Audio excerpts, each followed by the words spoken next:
तर सगळ्यांना मी रेश्मा पाठक आणि आज आमच्या घरी तिसरा दिवस आहे गणपती बाप्पांचा।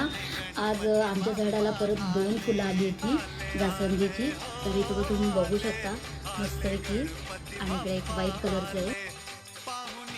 बाप्पाचा तिसरा दिवस आहे। जेवणामध्ये नैवेद्यासाठी वरण भात, आज भेंडी करणार आहे, पापड, आज गोडमध्ये श्रीखंड आणलेले, त्याच्यानंतर भजी करणार। तर बघा आपण आता इथं पुरी केलेली, आता आपण भजी करायला घेतलेली। आता बघा आपण गणपती बाप्पासाठी सगळं नैवेद्य झाला आपला रेडी।